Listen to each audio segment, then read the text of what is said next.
हम लोग शुरू करने वाले हैं chapter 3 of politics in India since independence. इससे पहले जो 2 चैप्टर हमने देखा था, उसमें जो पहला चैप्टर था about national unity and territorial integrity, तो इसके रेस्पेक्ट में था।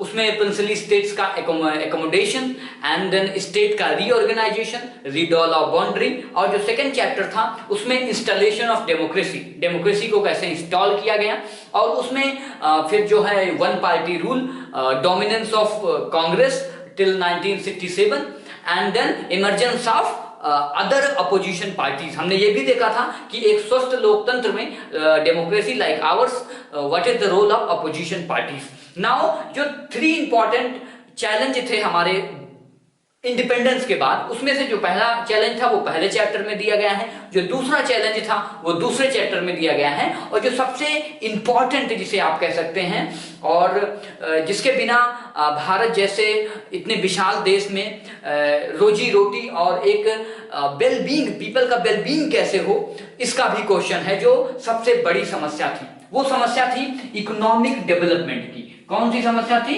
इकोनॉमिक डेवलपमेंट की समस्या का जो क्वेश्चन है, ठीक है। अब सिर्फ मेयर ये इकोनॉमिक डेवलपमेंट का प्रश्न नहीं है, क्योंकि भारत एक ऐसा देश है जहां पर बहुत भारी संख्या में किसान हैं, बहुत भारी संख्या में पीजेंट्री हैं, बहुत भारी संख्या में वर्कर्स हैं, मजदूर हैं, बहुत विभिन्न प्रकार के लोग हैं, ट्राइबल एरियाज हैं, हिली एरियाज हैं, प्लेन एरियाज हैं, पठार हैं। तो इन सबको, और कई सारी डिस्टिंक्शंस हैं, कई सारे लोग कई सारी ऐतिहासिक कारणों से जो मेन स्ट्रीम में नहीं आ सकी, तो उनके लिए एक और टर्म यूज किया जाता है, सोशल जस्टिस, ठीक है। तो ये दोनों टर्म को आप याद रखना, ठीक है। जो दूसरा चैप्टर है वो तीसरा चैप्टर जो इकोनॉमिक डेवलपमेंट है, उसके साथ ही साथ सोशल जस्टिस के प्रश्न को भी सॉर्ट आउट करने की कोशिश करता है।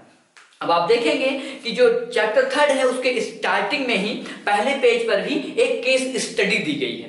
केस स्टडी कहाँ की दी गई है? उड़ीसा राज्य की, ठीक है, उड़ीसा की, ठीक है। उड़ीसा राज्य जो आज है हमारा इस यहाँ पर, उसके एक केस स्टडी दी गई है कि कैसे उड़ीसा में एक कंपनी लगानी है, ठीक है। ये मतलब आपको बस समझाने के लिए वो दिया गया है कि जो हम डेवलपमेंट करना चाहते हैं, ठीक है। बेसिकली जो बात कही गई है स्टार्टिंग के कुछ पेजेस में, वो है आइडिया ऑफ डेवलपमेंट। क्या? आइडिया ऑफ डेवलपमेंट पर बात कही गई है। अब सबसे बड़ा प्रश्न ये है कि जो डेवलपमेंट है, डेवलपमेंट की मीनिंग लोगों के लिए अलग होती है। जैसे जनरली हम लोग डेवलपमेंट को बस कह देते हैं जो गवर्नमेंट कर रही है, गवर्नमेंट कोई कंपनी लगा रही है तो अच्छा कर रही है, नहीं। अब जैसे उड़ीसा का इसमें केस स्टडी दिया गया है, गवर्नमेंट क्या चाह रही है? गवर्नमेंट अभी नया नया अपना देश बना है, नेहरू जी जो है प्राइम मिनिस्टर हैं, उनको लगता है कि हम यहाँ पर कुछ फॉरेन कंपनीज को बुला दें, और यहाँ पर क्या है, ये आयरन और रिच है, ठीक है। यहाँ पर आयरन के और बहुत भारी मात्रा में उड़ीसा में पाएंगी, यहाँ पर कुछ कंपनीज आएंगी, वो इन्वेस्टमेंट करेंगी, तो इससे क्या होगा?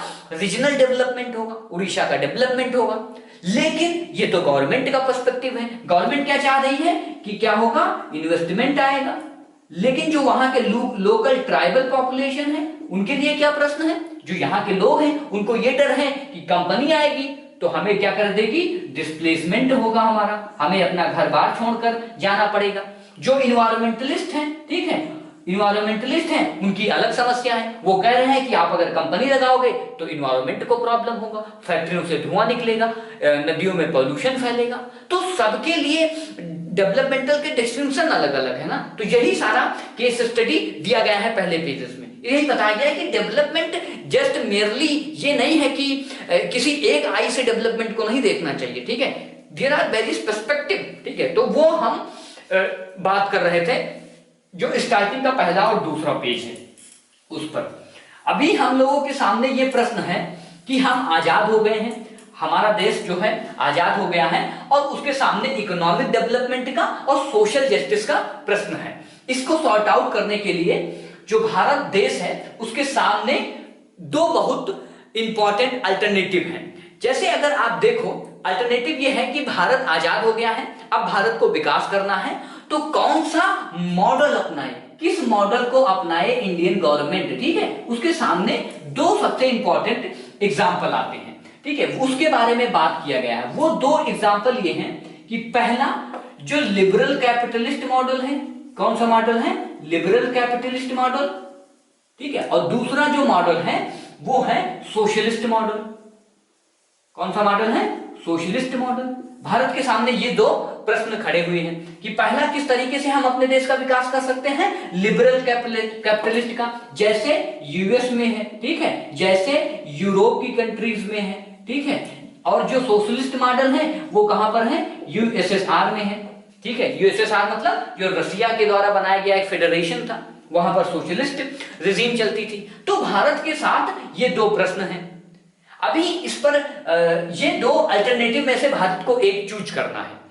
ये इंपॉर्टेंट क्वेश्चन जब देश आजाद होता है तो सामने रहता है कि हमें किसके साथ जाना चाहिए। लेकिन ये आप अभी याद रखो, मैं आपको थोड़ा और बताना चाहता हूं। वो जो बुक में कुछ पेजेस में इस बात पर जोर दिया गया है कि आखिर डेवलपमेंट और मॉडर्नाइजेशन के बारे में थोड़ी बात कही गई है, ठीक है। जनरली डेवलपमेंटल को हम लोग समझ लेते हैं कि जो वेस्टर्न कंट्रीज कर रही हैं वही डेवलपमेंट है, ठीक है। मतलब क्या है, जो हमारा ट्रेडिशनल चीजें हैं उनको भूल जाओ, बड़ी बड़ी कंपनियां लगाओ ना। जनरली हम लोग क्या करते हैं कि जो मॉडर्नाइजेशन होता है और जो डेवलपमेंट होता है, ठीक है, उसको एक समझ लेते हैं। मतलब मॉडर्नाइजेशन डेवलपमेंट नो डाउट ठीक है, ये बेटर होगा यहां पर शब्द वेस्टर्नाइजेशन लिखो, ठीक है। वेस्टर्नाइजेशन एंड मॉडर्नाइजेशन, ठीक है, इसको हम लोग एक समझ लेते हैं। लेकिन ये दोनों बहुत ही अलग कॉन्सेप्ट है भाई। कोई भी देश मॉडर्न हो सकता है, जरूरी नहीं कि वो वेस्टर्न मॉडल को अडॉप्ट करे, ठीक है। हम आज मॉडर्न देश हैं, हमारे यहाँ भी सब चीजें हैं, लेकिन ऐसा तो नहीं कि हमने हूबहू वेस्टर्न मॉडल को अपने देश में अपना लिया। नहीं, कई सारे ऐसे देश हैं जिन्होंने खुद के दम पर मॉडर्नाइजेशन हुई। लेकिन जनरली हम लोग क्या करते हैं कि मॉडर्नाइजेशन और वेस्टर्नाइजेशन को एक समझ लेते हैं, ये जबकि बहुत ही अलग टर्म है। कोई भी देश मॉडर्न हो सकता है, जरूरी नहीं कि वो कैपिटलिस्ट मॉडल को अपनाए। अब आप पूछोगे ये कैपिटलिस्ट क्या होता है, लिबरल कैपिटलिस्ट मॉडल क्या होता है। अब चूंकि ये वो मॉडल था जिसको कॉलोनियल कंट्रीज, भारत में भी ब्रिटेन था तो वो यही मॉडल पर काम करता था। कैपिटलिस्ट इस फिलॉसफी की देश होते हैं, वहां पर क्या कौन सा फोर्स काम करता है? फ्री इकोनॉमी, ठीक है, फ्री इकोनॉमी का कॉन्सेप्ट होता है, ठीक है। इसमें क्या होता है कि जो मार्केट है उसमें गवर्नमेंट का कोई इंटरवेंशन नहीं होता है, नो इंटरवेंशन। गवर्नमेंट भाई कोई किसी को परेशान नहीं करेगी। जो प्राइवेट इंडस्ट्रीज हैं उनकी तो बल्ले बल्ले है, ठीक है, प्राइवेट इंडस्ट्रीज को खूब बढ़ावा मिलता है। तो एक ये मॉडल था। ये मॉडल जनरली किस पर बेस होता है? प्रॉफिट पर। इसमें प्राइवेट वालों को खूब प्रॉफिट होता है। लेकिन भारत जैसा देश जहां पर बहुत सारी पॉपुलेशन गरीबी से प्रताड़ित है, पॉवर्टी है, ठीक है, लोगों को हेल्थ इंफ्रास्ट्रक्चर नहीं मिल रहे हैं, तो भारत ने कौन सा मॉडल अपनाया? यूएसएसआर का जो है सोशलिस्ट मॉडल, ठीक है। अब आप पूछोगे कि भाई ये क्यों अपनाया, तो इसको एक कारण है कि भारत में गरीबी अपनाना, गरीबी को एलिवेट करना है, ठीक है, पॉवर्टी एलिवेशन प्रोग्राम चलाने हैं, लोगों को हेल्थ एजुकेशन देना है, तो ये मॉडल ज्यादा सुटेबल था। हालांकि इसके पीछे भी एक और ये मैं रफ कर रहा हूं कैपिटलिस्ट वाला, इसमें इसके जो सोशलिस्ट मॉडल में दो तीन चीजें और भी सेंटर में थी। जैसे सोशलिस्ट मॉडल भारत ने क्यों अपनाया, उसके पीछे सबसे इंपॉर्टेंट रीजन तो हम ये दे सकते हैं कि जो पॉवर्टी है भारत में, ठीक है, इसको एलिवेट करना है, पॉवर्टी को खत्म करना है, लोगों को एजुकेशन देना है, ठीक है। ब्रिटिश के जाने के बाद हमारी पूरी कमर टूट गई थी, ठीक है, और उसके बाद में हेल्थ लोगों को देना है, ये सारी चीजें थी। लेकिन जो दो सबसे इंपॉर्टेंट डेवलपमेंट दे सकते हो, सबसे इंपॉर्टेंट रीजन आप दे सकते हो, वो है फ्रीडम स्ट्रगल से। कहां से? फ्रीडम स्ट्रगल से। जब अपना फ्रीडम स्ट्रगल चल रहा था उस समय भी आप देखो तो आपको देखने को मिलता है कि कई सारे ऐसे फोर्सेस हैं, खासकर से 1920 से 1930 का जो दशक था, इसमें भारत में लेफ्ट विंग का उदय हो गया। क्या हुआ? इसको हम लोग बिपिन चंद्रा डिस्कस करते समय कई बार देखे हैं। बिपिन चंद्रा जब हम लोग देख रहे थे कि भारत में लेफ्ट विंग का क्या हो गया? उदय हो गया। अब लेफ्ट विंग के सेंटर में कौन रहता है? वर्कर्स रहते हैं और पीजेंट रहते हैं। तो लेफ्ट विंग ने वर्कर्स और पीजेंट की मांगों को बहुत जोर कर दिया। दूसरा, इसी दौरान कई सारे ट्रेड यूनियन बनने लगे, ठीक है, ट्रेड यूनियन बनने लगे जो मजदूरों के हितों की बात करने लगे। इसी दौरान कई सारे किसान सभाएं बनने लगी। क्या बनने लगी? किसान सभाएं, जिन्होंने किसानों के हित के लिए बात करना शुरू किया। तो ये सारे मॉडल्स हैं जिसके कारण भारत कम्युनिज्म के प्रभाव में आकर, ठीक है, नेहरू जी खुद यूरोप से पढ़ के आए थे, ठीक है। जब वो यूरोप से पढ़ के आए थे तो उनके अंदर वो कई सारे गैरिबाल्डी जैसे नेताओं से प्रभावित थे। वो भी सोशलिस्ट और मार्क्सिस्ट किताबें ढेर सारी पढ़े थे, तो नेहरू के ऊपर भी वो इन्फ्लुएंस देखने को मिलता है। तो मोर और लेस जो सोशलिस्ट मॉडल है वो अपना देश अपनाता है। अब इसके पीछे ये सारे कारण हैं, प्लस एक और इंपॉर्टेंट कारण दे सकते हैं आप कि भारत में उसको मैं इसको रफ कर रहा हूं, फिर मैं इधर लिख देता हूं, पॉवर्टी एलिवेशन। जो भारत का फ्रीडम स्ट्रगल है, अगर आप उसको चार्ट वाइज देखो तो जो कराची सेशन है, क्या है? कराची सेशन जिसे मैग्ना कार्टा ऑफ सोशलिज्म कहते हैं, हम लोग बहुत डिटेल में इस पे बात करते हैं। पहली बार भारत में इकोनॉमिक पॉलिसी, लोगों के, गरीबों के बारे में बात करते हैं सरदार पटेल मतलब उस जो कराची में सेशन होता है उसके प्रेसिडेंट रहते हैं। हालांकि ये ड्राफ्ट नेहरू ने ही तैयार किया होता है, तो उसमें सोशलिज्म देखने को मिलता है। जो ड्राफ्ट बनाया जाता है उसमें इकोनॉमिक प्लानिंग को बहुत महत्व दिया जाता है कि भाई जो की इंडस्ट्रीज हैं, जो महत्वपूर्ण इंडस्ट्रीज हैं, वो हमेशा गवर्नमेंट के हाथ में रहेगी, प्राइवेट प्लेयर्स को नहीं दिया जाएगा। क्योंकि प्राइवेट प्लेयर्स आएंगे तो ऐसा माना जाता है कि ज्यादा प्रॉफिट का मसला आ जाएगा, तो जो गरीब किसान है, गरीब मजदूर है, वो पीछे रह जाएगा, उसको स्वास्थ्य शिक्षा नहीं मिल पाएगी, तो भारत से गरीबी नहीं हटाई जा सकती है। दूसरा, आप देखो सुभाष चंद्र बोस साहब के दौरान 1938 में नेशनल प्लानिंग कमेटी बनाई गई थी, नेशनल प्लानिंग कमेटी। वैसे ही 1944 में बॉम्बे प्लान बनाया गया था, ठीक है, बॉम्बे प्लान, ठीक है। तो इन सारे जो डेवलपमेंट्स हैं, ये सारी जो इश्यूज हम लोग देख रहे हैं, ये हम देख रहे हैं प्री इंडिपेंडेंस इंडिया में कैसे डेवलपमेंट को अप्रोचेस पर बात की जा रही है, ठीक है।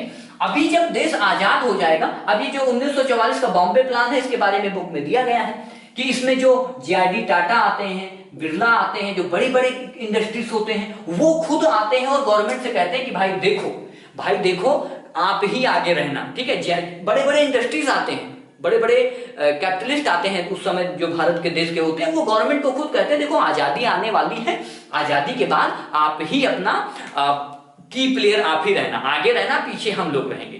तो भारत एक अनोखा देश है जहां पर कैपिटलिस्ट खुद सामने आता है और गवर्नमेंट को इनवाइट करता है कि भाई आप ही आगे रहना। क्यों? क्योंकि हमारे यहाँ बहुत गरीब जनता है, सोशल जस्टिस का भी सवाल है हमारे यहाँ, ठीक है। तो ये सारी चीजें हैं। दूसरा जो हम लोग बात करते हैं वो है कि जब देश आजाद हो गया तो जो आइडिया ऑफ डेवलपमेंट है ना, आइडिया ऑफ डेवलपमेंट को इंप्लीमेंट करने के लिए क्या होनी चाहिए? प्लानिंग होनी चाहिए। एक प्लानिंग होगी ना, हम लोग प्लानिंग करेंगे कि हमारी जो जर्नी होगी वो कैसे चलेगी, और जब प्लानिंग करेंगे तो हमें एक इंस्टीट्यूशन की जरूरत होगी। क्या जरूरत होगी? इंस्टीट्यूशन की। हमें एक ऐसे इंस्टीट्यूशन को बनाना पड़ेगा, और वो इंस्टीट्यूशन भारत में कौन बनता, जो बनाया जाता है उसका क्या नाम होता है? Planning commission. तो भारत में प्लानिंग कमीशन का गठन किया जाता है। आप प्लानिंग कमीशन के बारे में ये याद रखना कि प्लानिंग कमीशन जो है वो क्या है? वो एक स्टैट्यूटरी बॉडी नहीं है, वो एक कॉन्स्टिट्यूशनल बॉडी नहीं है, ये केवल एक ऐसे रेजोल्यूशन से बना दिया गया था, ठीक है। मतलब आप जानो कि भारतीय संविधान में एक आर्टिकल है, आर्टिकल 39, ठीक है, जिसमें ये स्टेट को कहा गया है, राज्य का और सरकारों का यह दायित्व है कि सोशल जस्टिस के लिए, इकोनॉमिक अपलिफ्टमेंट के लिए, और भी कई सारे आर्टिकल आपको मिल जाएंगे, बट मोर और लेस 39 आर्टिकल जो है सरकारों को ये पावर देता है कि कोई ऐसी बॉडी बनाए, कोई ऐसे काम करे जिसमें लोगों का मास स्केल पर डेवलपमेंट हो सके। तो इसी आर्टिकल को, जिसको डीपीएसपी कहते हैं, ठीक है, directive principle of state policy, राज्य के नीति निर्देशक तत्वों को ध्यान में रख करके directive principle of state policy के आर्टिकल 39 को ध्यान में रख करके भारत में प्लानिंग कमीशन को बनाया गया। और ये प्लानिंग कमीशन को ये टास्क, इसके जो चेयरमैन होते थे, कौन होते थे? पीएम मतलब उस समय नेहरू जी इसके जो है चेयरमैन बने। ये मार्च 1950 में बनाया गया था, ठीक है, मार्च 1950 में ही बना दिया गया था कि हमें अपने देश को प्लानिंग कैसे करनी है, देश का विकास कैसे करना है, तो प्लानिंग कमीशन आया। इसके कई सारे काम होते हैं प्लानिंग कमीशन के, जैसे असेसमेंट करना, मैं ऐसे उंगली पर गिना देता हूं, जैसे असेसमेंट करना, कितना भी मटेरियल है आपके देश में, कितने संसाधन हैं, कितना ह्यूमन रिसोर्स है, इसका असेसमेंट करना।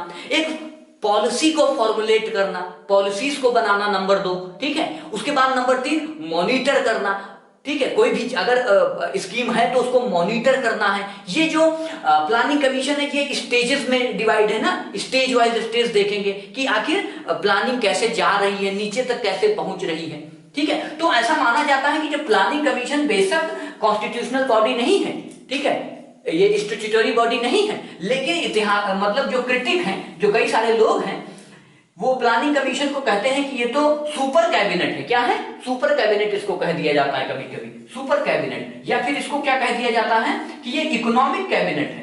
क्या है? इकोनॉमिक कैबिनेट है ये तो देश की, ठीक है, ये तो देश की अर्थव्यवस्था का सबसे बड़ा आधार है, इकोनॉमिक कैबिनेट है। तो आप ऐसे कहां पर फिर आपको ऐसे एग्जाम्पल कहां मिलेंगे? ये सारा जो हमने स्टार्टिंग के 2-3 पेजेस अभी डिस्कस किए हैं, ठीक है, 4-5 पेजेस अभी डिस्कस किए हैं। इसके बाद हम बात करते हैं कि जो प्लानिंग कमीशन है उसको प्लानिंग करना है, उसको पॉलिसीज बनानी है, तो कई सारे डिबेट्स आएंगी, कई सारे कन्फ्रंटेशन आएंगे, ठीक है। वो कन्फ्रंटेशन होंगे कि पहले हमें एग्रीकल्चर पर ध्यान देना चाहिए, कि पहले हमें इंडस्ट्री लगानी चाहिए, कि पहले हमें लैंड रिफॉर्म करने चाहिए, या लैंड रिफॉर्म क्यों नहीं अच्छे से सक्सेस हो पाया, ग्रीन रेवोल्यूशन कैसे आता है, ये कई सारी चीजों पर हम लोग बात करेंगे इसके बाद, ठीक है। तो ये सारा चीज था टिल प्लानिंग कमीशन। ये चैप्टर 3 हम लोग देख रहे हैं, और चैप्टर 3 के कोर आइडियाज क्या है? जो सबसे बड़ा 3rd चैलेंज है हमारे सामने वो है इकोनॉमिक डेवलपमेंट का प्लस सोशल जस्टिस का। इस प्रश्न का उत्तर भी देना हमारे लिए उतना ही जरूरी है। दैट इज वाई चैप्टर 3 हम लोग देख रहे हैं। इससे बाद अब देखेंगे इसका 2nd पार्ट हम लोग, इसमें हम लोग चैप्टर को फिनिश कर देंगे।